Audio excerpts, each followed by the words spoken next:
Okay, so as I was saying, I'll repeat it again. Welcome, everybody. Thank you for joining today, wherever it is in the world that you are joining from and however hot it is in the world that you're joining from. So this is the second one of these that we've done. We've traditionally done for new academic editors. We have a quarterly kind of onboarding session that introduces editorial manager and then the academic editor role. But as the recruitment of new editorial board members on PLOS Global Public Health, Climate, and Water is a little bit slower than, say, PLOS 1.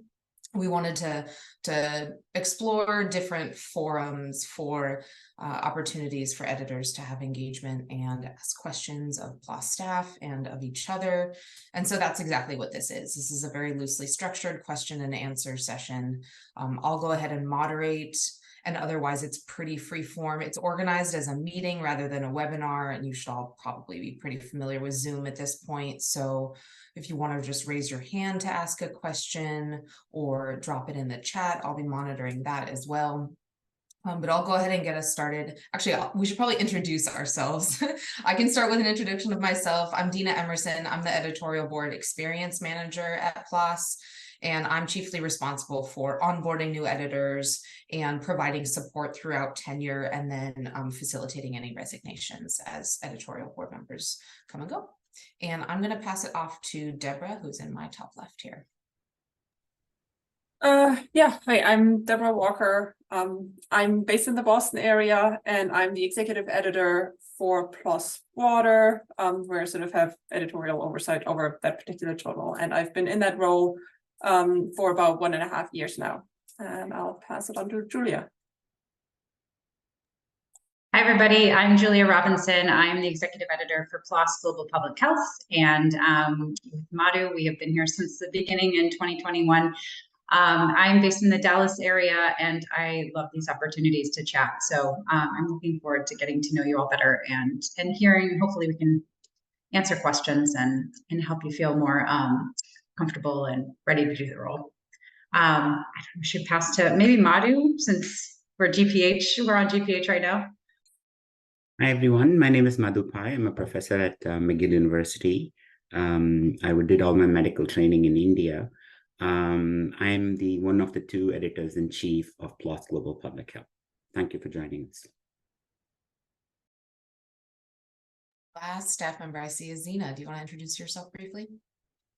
Hi, everyone. I'm Zena. I'm the Associate Editorial Director of the MJ, so I have oversight of all 3 of the journals, or soon to be 4, mental health. Fantastic, thanks. And I've got a little poll because we weren't sure how many people were going to come, and we'd probably take up the entirety of the hour just introducing all of ourselves. So I'm going to launch a little mini poll. It has a few quick questions just so we can see who's here and where you're calling in from.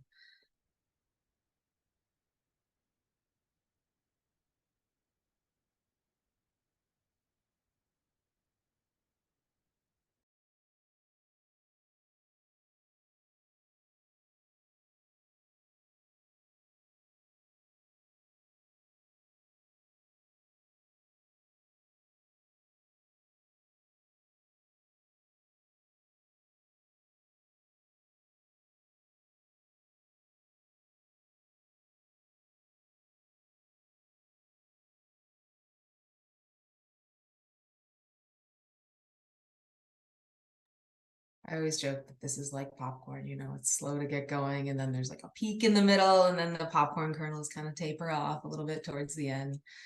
All right, I'll go ahead and close the poll here and display the results.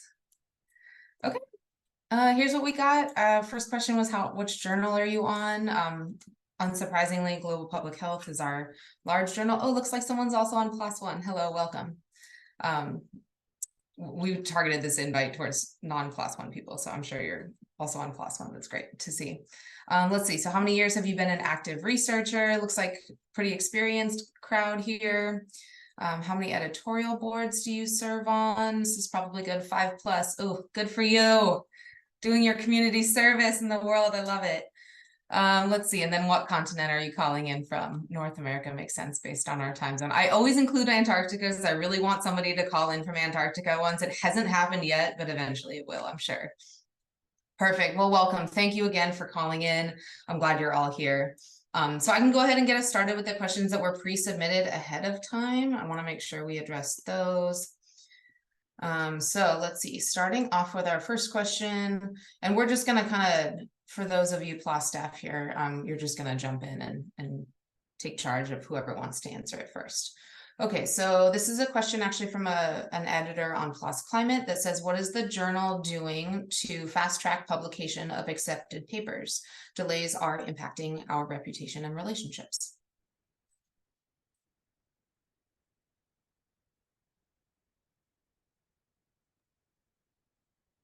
Well, I know Jamie isn't able to join us today. It sounds like he's in transit and can't make it. But I think in terms of, we're aware of different types of delays that happen along the peer review cycle, and we do know that is something that causes a lot of frustration for our authors and also for our editors who put in a lot of work into reviewing these manuscripts.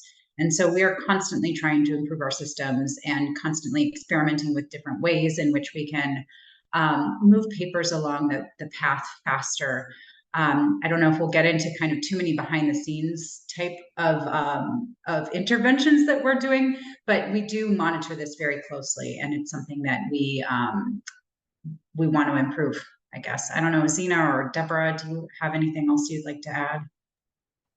Yeah, no, Julia is absolutely right. And I think often with these situations as well, and especially in PLOS, there are capacity constraints in certain teams, and we've worked really hard to improve that over the past year or so, and we've just had a whole new bunch of new starters, so hopefully any issues that are being affected by that in particular we'll soon see improve. But yeah, we're always experimenting with new approaches to streamline our workflows, both internally and externally, because some of those delays are also on the author's side, and there's not much we can do to control there, but any interventions that we can do in terms of email chasers and making sure that our emails are personalized to reviewers, etc., just to ensure that we're really reaching people in that they're meeting our times as well. Yeah, and the last thing I want to add into that as well is that you can always email my team, which is the editorial board support team. We're here for you. edboardsupport@plos.org. That can be really helpful to, again, raise that issue up. And then it allows our team to send an internal message to look up that paper, find out what the status might be. And then we can send an internal message to our production team to flag that issue up. And that just helps to escalate and to raise up the issue that this paper is delayed. And so we want to make sure that you have an avenue to be able to contact your team at PLOS. Okay. I'll just add that if any of you editors are struggling with any paper or your authors are unhappy, please bring it up to your executive editor, right? In my case, I always get Julia involved, and then she's able to look into it and troubleshoot and solve many of these cases. The generic vendor email, I'm afraid, is simply not working out for a lot of people. They're just getting boilerplate responses, which is making our authors even more upset, because it just doesn't seem like a human being is responding. So some degree of customization is required for troubleshooting, and that can only come from human beings involved rather than just an anonymous vendor.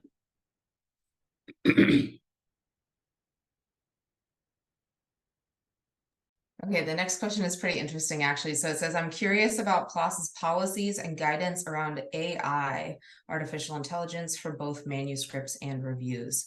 How very timely was this question? I don't know if you received the most recent newsletter that went out this week, but our publication ethics department put together an entire FAQ just for academic editors to be able to recognize and respond to different publication ethics issues.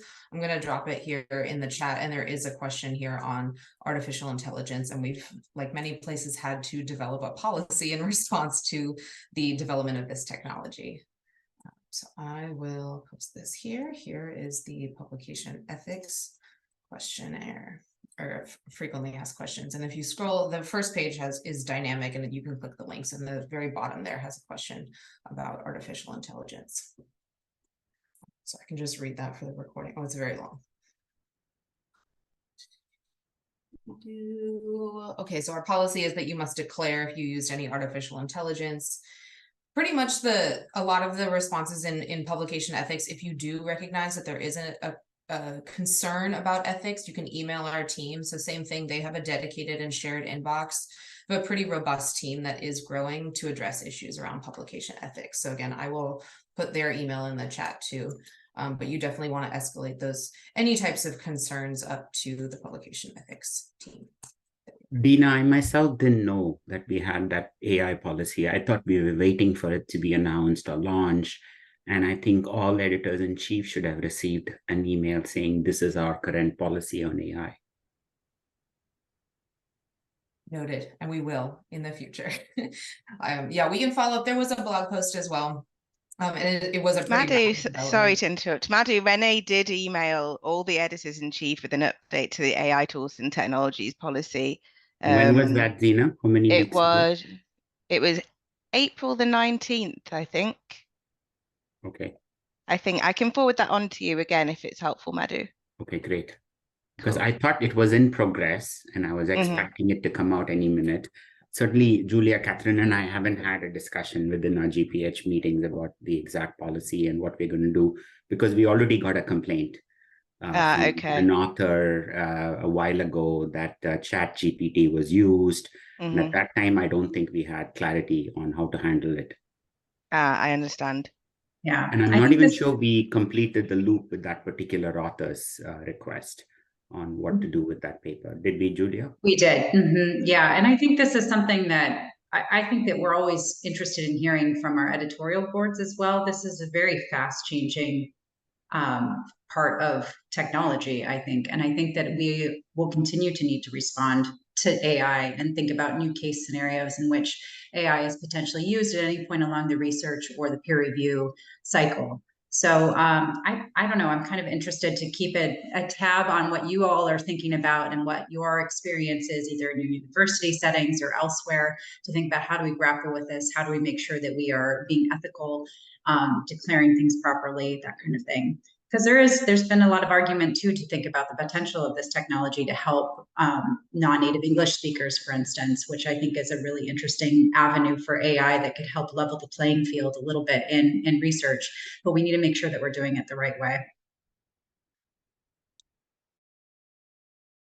So could we say clearly then, I mean, it's a little confusing, and I mean, every journal is struggling with this right now. Could we say no ChatGPT as authors and no ChatGPT for peer review? Is that correct? Essentially, I would say yes, but so on the author side, sort of like treat it as a tool, right? Be transparent about how you use it, and the authors, so ChatGPT cannot be an author, and the authors are still responsible for all contact. So need to make sure that wherever ChatGPT was used, they double check that it's not hallucinating anything funny. Right. So no ChatGPT on the author line. And if ChatGPT was used in the methods or whatever, it should be clearly disclosed and declared. And peer reviewers cannot upload manuscripts into ChatGPT generate a review, right? So far, those are very clear. Nice. Okay. Yes. So I think that's on the consistent with the Elsevier as well. I think Elsevier just put out a month ago a big policy, and I think it's consistent with what they're saying as well. Yeah. So on the peer review side, there's also, and I mean, as Julia said, the whole field is sort of moving and changing. So this may change. So the main concern is, of course, confidentiality, right? If you sort of feed a manuscript that you're peer reviewing into this data machine that may do anything with it, this is a problem. You can't do that. You can conceive of a potential sort of large language model that would have terms of use that would mean it would not use the data for anything else. And then presumably you could also use this as a tool. But I think as of right now, most of these tools do not have terms of use that sort of keep confidentiality. And that's why you need to be really careful in anything you upload to these AI tools.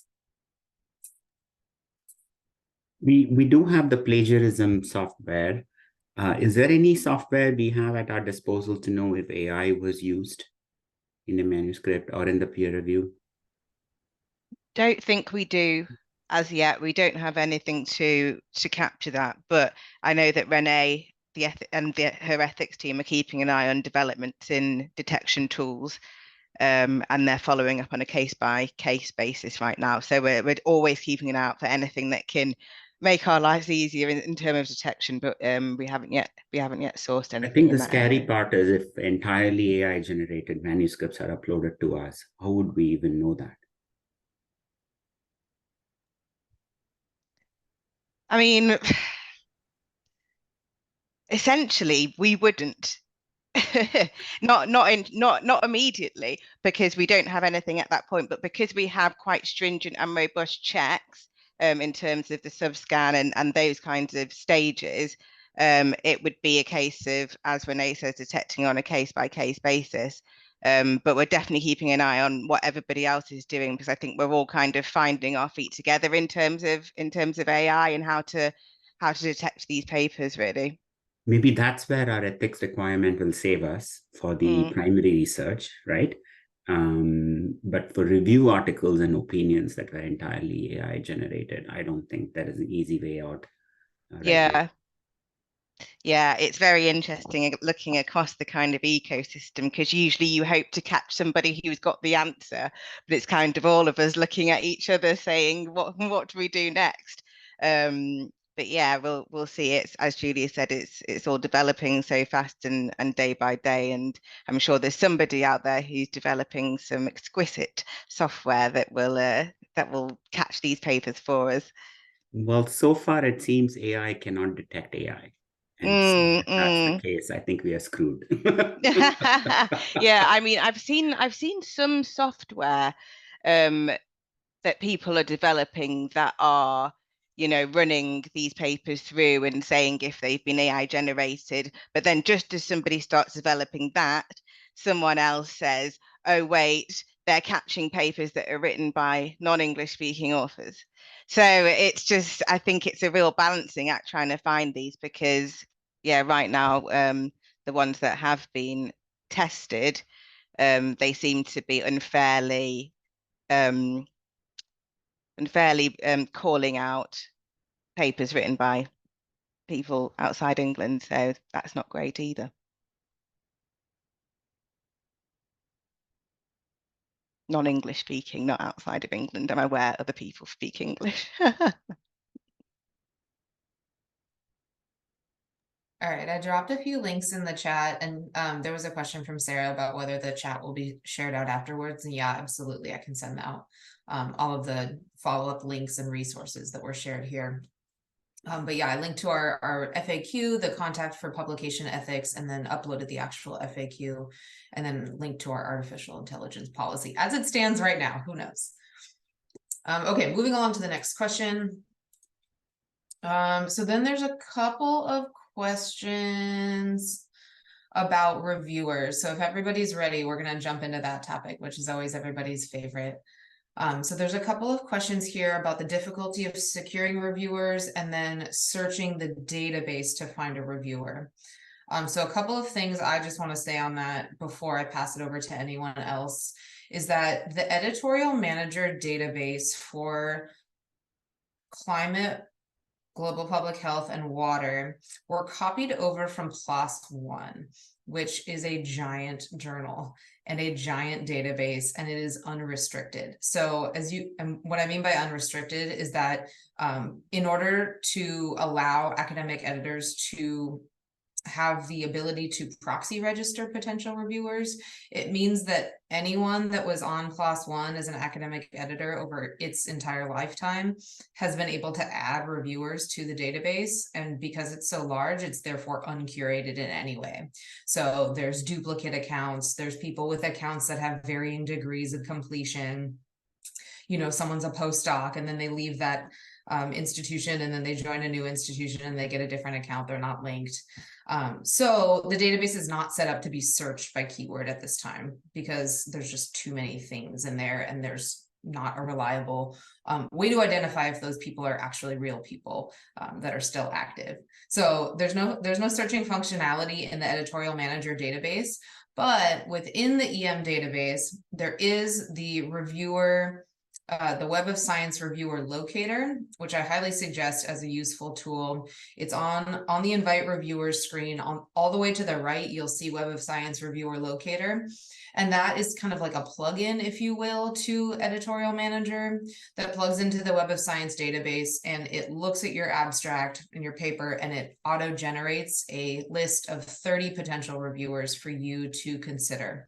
You still have to check to make sure that they're a good fit, because artificial intelligence, it's suggesting potential names based on keywords and matches. So that's a great source of potential reviewers. It doesn't work. It's like one tool in the toolbox. It's not going to be your silver bullet. But another thing I suggest is actually going out into an external database, looking at the paper that you have, finding relevant researchers on, say, a PubMed, a Google Scholar, something like that, finding that corresponding author contact information, and then taking that email and then searching within Editorial Manager. And again, because it was copied over from PLOS One, and because these journals have existed for 2 years, their databases are growing, it's more than likely that that person is already in the database. So you search for them by email, you know that, okay, they published this paper in 2023. That means that they're probably still at that institution. This is their current email address. You look for them in the database, and then you can invite that person that you know, that you're fairly confident is the person that you're actually looking for. So those are my strategies for finding and potentially securing relevant researchers to review your paper. Anything else anyone wants to add on top of that? I think just that we know this is probably the #1 pain point, I think, of handling a manuscript that we hear, is just that finding reviewers is hard. You know, you can always reach out to us too. There's a really great, Dina has put together a really wonderful resource guide that was shared in the trainings that we do for new academic editors. It's all available on our individual websites, and there's a lot of cool tips and tricks. It's got a walkthrough of how to use the Web of Science locator tool. But, you know, I think that just reaching out to as many of your colleagues and networks and all of these good things as possible. I mean, I think everybody here probably already knows all of these tricks, but when they're exhausted, you can reach out to us. We have our section editors, we have other folks on the academic board or the editorial board that we might be able to help brainstorm. I think another nice thing that you can all know is that we're constantly trying to recruit new editorial board members, and we're also trying to improve kind of some of the classification terms that we use for each of these new members and in your accounts as well. And what this does is help us better match you to manuscripts. Sometimes it's hard to find reviewers because maybe the paper is a little bit outside of your normal field of expertise, and maybe some of your existing networks, they might not be the best fit for the paper, for instance. So there's lots of different strategies we can take. We're here to help you. We understand, you know, and we're always trying, like kind of like what we're talking about with our turnaround times. We're always trying to improve these tools and processes for you as well. And we welcome your ideas. If you've had successful stories about our good tips for how to find reviewers, I think that would be something that we could share here in this forum. You know, we could share it in those newsletters that we send around and that kind of thing. You all do this much more in terms of inviting reviewers than we do at PLOS. So you might have some good strategies that we haven't thought of before, and we'd welcome those.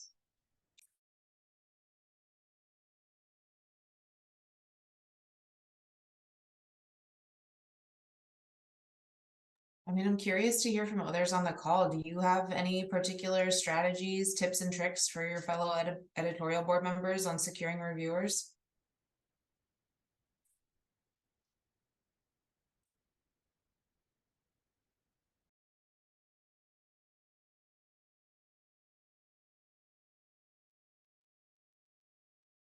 Hi there. Can you hear me?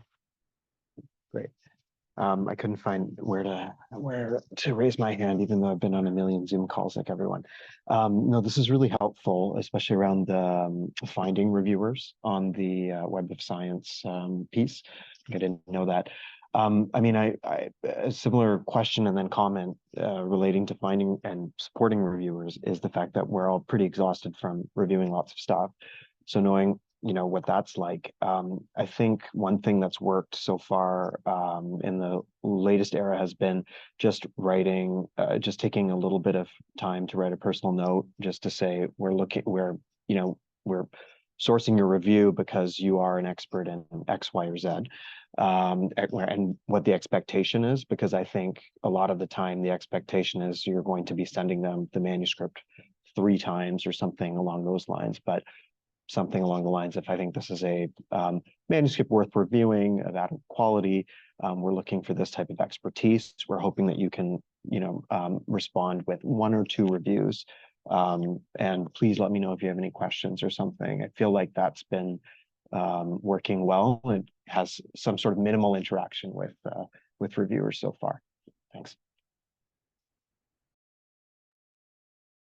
Yeah, I think you raised a very good point, right? The finding and securing reviewers is really 2 parts, right? It's the finding potential candidates, what we've sort of so far talked about, and then actually getting them to agree to review the manuscript, which again, as everybody in academia is sort of has a lot of different commitments, it can be very hard. And I've seen manuscripts where the academic editor invited more than 60 reviewers until they've sort of found people who would agree. And so, yeah, this can be very difficult. So know that in addition to being able to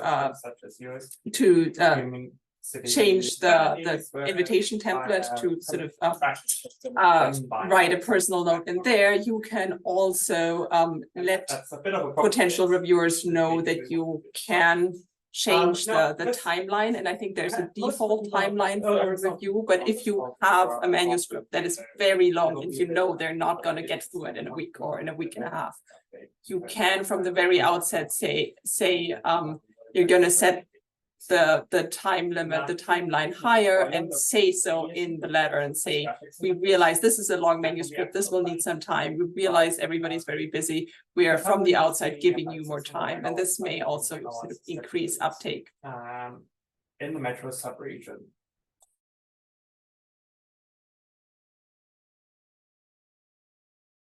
Another question we get fairly often about finding and securing reviewers is that if, like, from an academic editor, can I review the manuscript myself if I've been able to secure 1 reviewer? And the answer to that question is yes, you can. We encourage 2 separate ways. If you want to, I mean, technically you can invite yourself as reviewer number 2. You just have to disclose that you were the one that was acting as reviewer number 2. Otherwise, it would be really confusing and kind of unethical to the author to look like there was another anonymous reviewer when really it was yourself. So you can either invite yourself and disclose your identity that way, or you can just write a really thorough review of the manuscript in your decision letter yourself, which also could be a great way to go about it, and a little less admin work, actually. But yeah, so our official policy on any accepted manuscript must be reviewed by 1 other external reviewer besides yourself as the academic editor. Reject decisions don't have a minimum number of required reviews, but if you are handling a manuscript that looks like it might end up going to publication, please be sure that you can secure at least 1 additional reviewer, but you don't have to necessarily secure 2. If you feel like you have the expertise yourself and then you have thorough comments from that other reviewer, you can proceed with a decision at that time.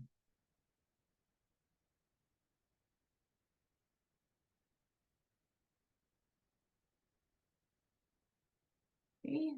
Sure, we'll come back to the topic of reviewers, but I am going to jump into the chat here because there's a couple of questions that have come in. So Delphina has asked about whether there is an editorial board forum for PLOS Global Public Health, similar to the one that there is for PLOS One. So she's referring to a platform we have called PLOS One Discourse, which is a private forum for editorial board members on PLOS One. We don't have any current plans to expand that out into additional journals, and there's some technical limitations to that. So because of the size of PLOS One, which I think is about 10,400 editors at this time, there's some automation set up in the background to be able to make sure that people are automatically added to that site and then removed when they resign. So we don't have any current plans to expand that out at this time, but we do hear this suggestion quite often. So it's definitely something we're considering. So I appreciate that question. Thank you. Let's see. Then Nicholas says, let's see. I appreciate the resources you're providing. Based on previous interactions, I would add a personal message to the reviewer, invitation, and a note to myself to avoid sending emails outside local working hours. That's actually very nice and a really good point. So I also get this question sometimes, especially when it comes to when you're receiving invitations. And some people say I receive invitations to handle manuscripts in the middle of the night. And so the company that operates Editorial Manager Aries is based in Boston. And I think a lot of their servers are based there as well. So reviewer invitations and academic editor invitations are paced out based on their servers. So it's not a person necessarily sending you an email in the middle of the night. It is just an automated send. So please don't take it personally. But Nicholas, I love that you're paying attention to that. And it's definitely something that can cause some friction when people are receiving invitations at different times of the night. So I think that's very nice that you're paying attention to that and being cognizant of where your potential reviewers are. And Madhu says inviting young people. Yep. Early career researchers can be great. Let's see, another piece. This is Rowan saying another piece that has been interesting is asking senior people if they can review to recommend team members. So yeah, so another point on that too. I feel like I'm talking a lot, but we do have all of these really great support systems for you. So we do have a policy on co-review, and there is an option in the reviewer form if you do a co-review. So if, like Ruan suggests, if you invite a more senior researcher and they invite, say, let's say that you invite a PI and then they invite someone in their lab to co-review with them or do the review, they can credit them in the review form right there. So it is something that we encourage as a great way to gain experience in review as well and provide credit to those who help out.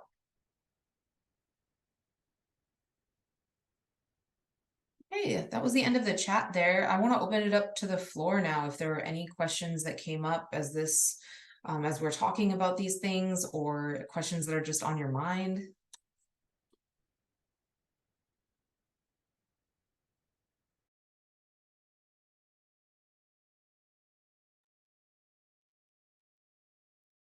I'll ask a question. Just want to know how you feel we're doing as editors, and also just the journal PLOS Global Health in general, in terms of streamlining the process for our colleagues who are submitting papers. English is not their first language, or French is not their first language. I know this has always been an issue with balancing giving a paper a good chance of getting to the finish line with reviewers, and then not overloading reviewers with papers that just need a little bit of help to get the grammar and language up to par. So in the recent past, I've been just handling a few manuscripts where you spend a little bit more time with that manuscript because it needs to be developed also on the grammatical side and so forth, but the science is good. So I just wondered, given the scope of these journals, I guess all the journals, how do you feel that we're doing with that and getting those kinds of manuscripts to the point where they need to be? I might be able to chime in here. So all three of the journals that are represented on this call, we do not reject based on kind of if the language isn't beautifully written, right? We recognize that we have a global audience. We recognize that we've got researchers from all over the world who are being asked to submit research in English to be assessed in English. So we have staff editors that look at every paper before it comes to you. And so language is assessed to the point. We wouldn't send a paper out to academic editors if it was incomprehensible, right? Like we basically reject the papers where you cannot understand the science. But we feel that if the language is understandable to the point that you can assess the science, assess the methods, assess the results in the discussion, then we send it out to academic editors. We don't expect you to copy edit the papers, because that takes a ton of time. And that's not something that we require of our academic editors. Although we do hear often editors like yourself who really want to help the authors, really want this paper to be presented in the best way possible. And so they do spend a lot of extra time, or their peer reviewers will spend a lot of extra time offering grammatical edits. We do also sometimes send back with a note to ask the authors themselves, I think, to improve the quality of the language before they either submit a revision, or sometimes when they submit the paper originally, we'll send it back to them and say, please revise this for language, and then we'll send it to an editor. So we have a number of checks, but again, we do publish papers that might not win a Nobel Prize for literature, but they will, they have something important to say scientifically. So we want to make sure that they're published and out there in the world. And I know this is kind of a wishy-washy answer, and I'm not sure if I completely answered it.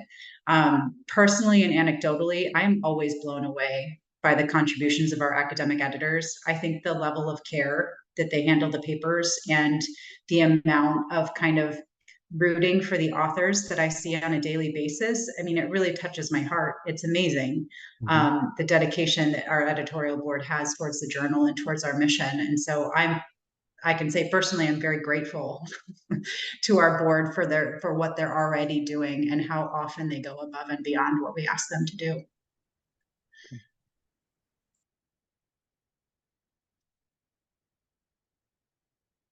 Just to be clear, I don't think I would win any Nobel Prizes for literature with any of my papers, but I think it's a little bit about encouragement, and then also about observing some of the typical deadlines for a paper, and then for review, and then saying, okay, they need a bit more time and some direction, some clear comments if it's a viable, transaction that can be, result in an effective communication of science. Yeah, and those kinds of deadlines are also changeable. Exactly, I think we need to offer pretty ambitious deadlines to encourage timely turnaround. But if there's something where there's legitimate need, either because, as Debora was saying, sometimes papers are just really long. We don't have word limits on any of our journals, and so the papers can really vary in length and complexity. And we're happy to offer extensions on anybody's side. If the authors need more time, or if the editors need more time, that's perfectly fine. And it just requires the communication to the journal so that we don't automatically unassign. Basically, if the editor doesn't get back in time, we will automatically unassign them from the paper and try to find a new editor to handle the paper. And every once in a while we'll hear, oh, but I wanted an extension, or I was just about to get to that paper.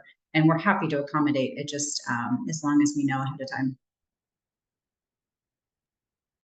And to add to that, on the author side, I know revisions, for example, also have a deadline, but we do not enforce that strictly. So if authors just need a little bit more time, that deadline is mostly for us, so we sort of have an overview on when approximately, or in what time frame we expect papers back.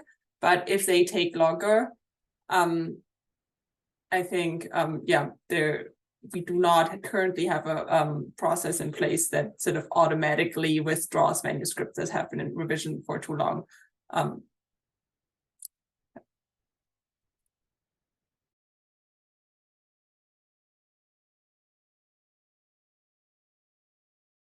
Yeah, Nicholas put a question in the chat here. I'm just going to read it out loud. Let's see, I have a question that you may or may not be able to comment on. There have been complaints about the recent retraction of a paper from PLOS GPH based on claims of copyright infringement that affected high quality but underserved research. Is there any update you could provide on this, and any lesson that we as editors should take from this matter? Nicholas, we know precisely the paper you're talking about.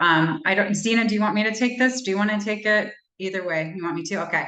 So this paper was part of a series of papers that used a tool called the MMAS 8 scale. This scale was originally published, I think, in 2006 or 2008 by a researcher based out of California who decided to, they published the tool, and then they told anybody that wanted to use the tool that they would have to pay thousands of dollars to be able to license the tool for their research papers. I think a lot of researchers saw the tool published and they used it in their research. And after the research was published, the original researcher, Mariski, would then sue publishers and sue the authors for having used the scale without getting license fees. So when PLOS became aware of this, many publishers were in the same boat. We had to ask the authors to get retrospective licensing. Either they would need to pay the license fee or they would need to get the license fee waived and provide evidence of that to us in order to keep the manuscript online. If they were unable to do so, either pay the license fee or get the waiver, we would have to retract the article. So this particular article that's in mention, all of the same processes that PLOS took for all of the papers that were affected by the scale, we contacted the authors, asked them to get the license, asked them to get the waiver. For this particular paper, it didn't happen within the deadline, and so we had to retract the paper. It's something that we didn't want to do. It went through peer review. A lot of time and effort was put into the paper from editors and from the authors themselves. But really, we couldn't end up paying the license fee because the problem wasn't with PLOS. It was really with this researcher who published this tool and then went around to sue publishers for having published research using the tool. And so we wanted to work with the authors. Unfortunately, it didn't happen within the time. These discussions are continuing with the papers that were affected by the scale. I think just last week or 2 weeks ago, the original paper that published the tool was retracted. So now we're kind of in another phase, I think, of these Mariski papers where we need to figure out what to do about published research that's using a retracted tool. So it's like many things in publishing and many things in global health, it's a really dynamic situation. I hope that our community trusts us to know that we are on the side of researchers as much as we possibly can be. I think that PLOS's mission is for open science and open data. And we wish that Mariski would have published this tool to be able to be used as an open access tool. That would really fulfill the mission of PLOS and everything else. But at the same time, we can't pay license fees for this tool, unfortunately. So that's an update, a little bit of the situation. Again, because this tool has now been retracted, I'm not quite sure. I know our ethics team is working hard to come up with a way forward to be able to address this particular situation with these authors and also with all of the papers that were affected by the use of this tool. So I see you have your hand. I don't know if anybody has anything to add first or if Nicholas wants to respond either way. Go ahead, Nicholas. Thank you very much. First of all, thank you for addressing this. I know these things may be controversial and perhaps not easy to talk about. I see the response. Thank you again. I don't know the details of the case, so I'm not able to actually give my opinion on this, but I would like to know if, for example, in this case where there's copyright claim or something that involves possibly could be solved with money or with enough money to pay for the license, would that make a case for actually asking for a publication waiver to PLOS, for example? Would that be something that a PLOS editor would be able to offer the authors of a paper, saying, okay, why don't you write a waiving letter and say you don't have the money for this, PLOS can't pay for that, but if you take the money out of the publication to pay for the good research that you're doing and the copyright that has that, would that make the case? I think this is a tricky situation, right? I mean, I think because there were a number of papers, I mean, it's not just the papers that were the paper that was published in PLOS 1, PLOS Global Public Health, there were other papers that are involved. I think we're worried about precedent. I would rather see a world in which these tools were open access. And if they are really something that could impact the public health, I would hope that researchers would let anyone use them free of charge. I think that that's probably the advocacy that would really make the most difference rather than advocacy towards publishers paying licensing fees to researchers. So I think that personally, that's where I would rather see the energy expended in this case, is to put pressure on unfair license fees. You know, maybe the person who publishes the tool, they should probably have waivers in place for people from low and middle income countries so that they were able to use these tools, if they're really effective, to be able to use them in their contexts without being charged thousands of dollars after the fact. I think that that's probably the most appropriate response to this, and the most sustainable one as well. Because if we set a precedent where we're going to pay researchers who's licensed a tool for whatever reason that they licensed it, I think that that's a tricky precedent to set. I think we could see a world where people are licensing tools right and left, and then trying to pressure publishers to pay for these license fees rather than just doing the right thing, which is to publish them free. I agree with Julia. One thing we do need to, Julia, is that there needs to be a PLOS-wide red flag anytime this tool appears in any manuscript, because the best time to detect it is during peer review, right? Otherwise, we detected it too late and then we had to retract it. Retracting is always painful.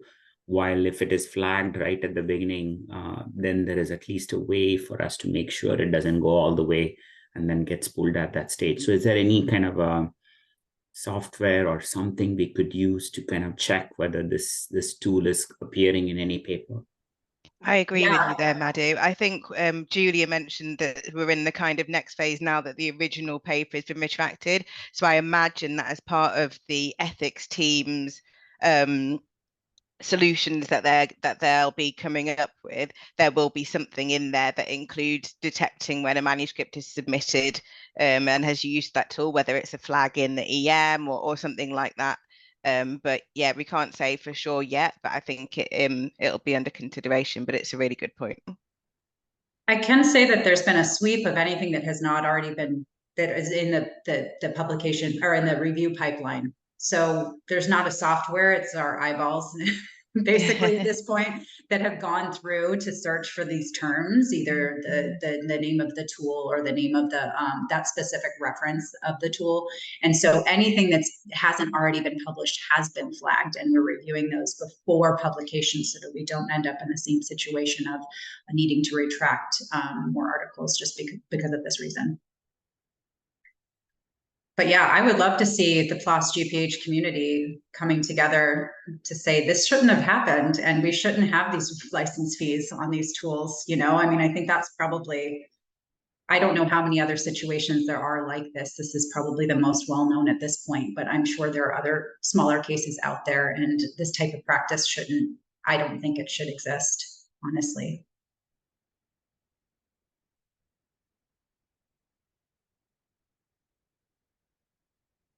But thank you for bringing that up, Nicholas. I know that was something that really touched a lot of our community. So I'm glad we could address it.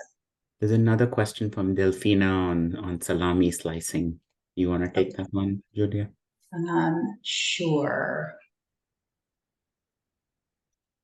Yes, we do have policies about salami slicing. Salami slicing is occasionally grounds to reject the paper. If the paper does not fulfill the publication criteria, if it's not making a contribution to science, or if it's too duplicative of another already published result, then that is grounds for rejection of a paper. That is sometimes detected at the editorial phase, like before we send it out to to academic editors. Our staff editors are experts in a lot of things, but we're not experts in everything. We don't have nearly the breadth of expertise as that we have on our editorial board. So occasionally we'll send papers out where we don't know if it's salami slicing. We don't know if because we're not an expert in this particular field. And that's where we really rely on the expertise of our editorial board members to be able to distinguish whether or not this is a contribution significant enough for a separate publication or not. We're always happy to consult. This is something that if you have any questions at any point along your handling of the paper where you would like to chat with our section editor, for instance, to talk about whether or not this paper is unique enough or is a separate enough methodology or results or discussion or contribution, we can help link you up with someone that you can consult with if you would like, that's either within our editorial board or in our networks in general. I don't know, Deborah, have you had, maybe you have something else to add to this based on your experience? I mean, where we see potential cases of salami slicing that we would still like to have an academic editor take a look at, we will often leave a note about this in the information for editor field. So if you see that, you sort of know what to look out for, and there's usually also a contact email address to discuss this further. But yeah, other than that, as sort of Julia said, we really rely on your expertise to some degree there.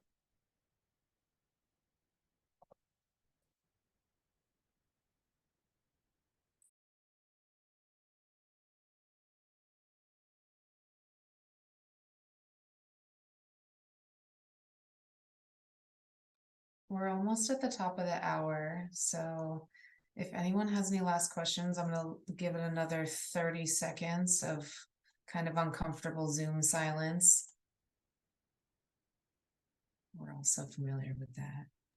I still think we need some kind of hold music, especially when the poll's going. Maybe I'll record my own voice and that'll make you all speak, because you'll have to speak to make it stop. I'm a very bad singer.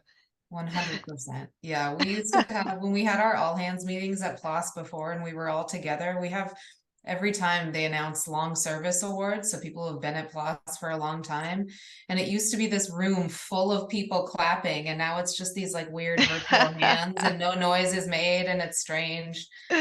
Yes, We need a live in PLOS strange theme time. tune. Maybe that can be an action point. We'll go away and make a PLOS theme tune. Maybe not.